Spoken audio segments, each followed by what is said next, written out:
하나님 말씀 보겠습니다. 하나님 말씀은 잠언 18장 3절 말씀입니다. 악한 자가 이를 때에는 멸시도 따라오고 부끄러운 것이 이를 때에는 능력도 함께 오느니라. 아멘. 오늘 본문에서는 악한 자가 이를 때에 라고 말씀합니다.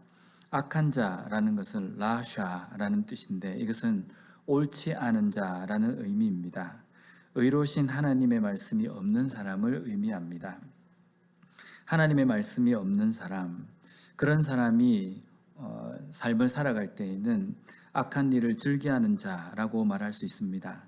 그것을 행하고도 뉘우침이 없고 또 그것이 잘못되었는지도 깨닫지도 못하는 사람입니다. 이런 사람이 이를 때에는 멸시가 따라온다라고 말씀합니다. 여기에 멸시라는 단어 뿌즈는 경멸이라는 뜻입니다. 악한 자가 오면 그 사람에 대해서 다른 사람이 멸시한다라는 의미로 해석할 수 있지만 그것보다는 악한 자의 삶에 오게 되는 하나님의 심판, 징계로서의 그러한 경멸, 멸시를 의미합니다. 하나님께 의롭지 못한 삶을 살아가는 그러한 삶 속에는 분명히 하나님께서 심판으로 그 가운데 임하실 것입니다. 이것은 고난과 핍박으로서의 개념이 아니라 당연히 받게 되는 그런 심판입니다. 의를 알지 못하고 의로운 삶이 아닌 사람에게 기다리는 것이 바로 심판입니다.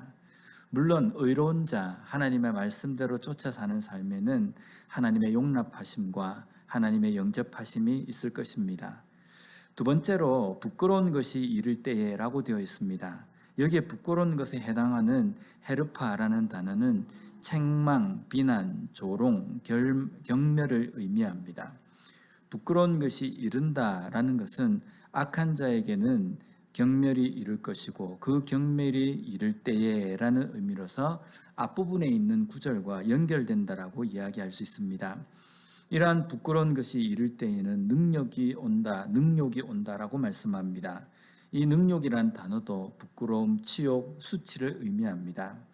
결국은 악한 자의 삶, 의롭지 못한 자의 삶 끝에는 하나님께서 심판으로 부끄러움, 치욕을 알게 하신다라는 의미입니다.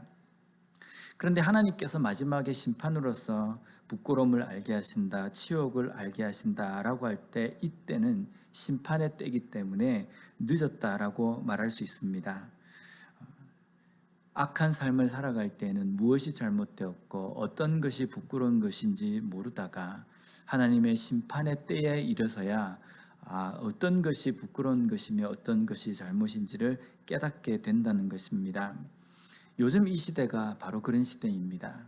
악하게 살아가고 순리대로 살아가는 것이 마치 잘못된 것이며 모든 것이 거꾸로 영리대로 풀어가고 영리대로 사용하는 것이 마치 정당한 것처럼 주장하는 때입니다.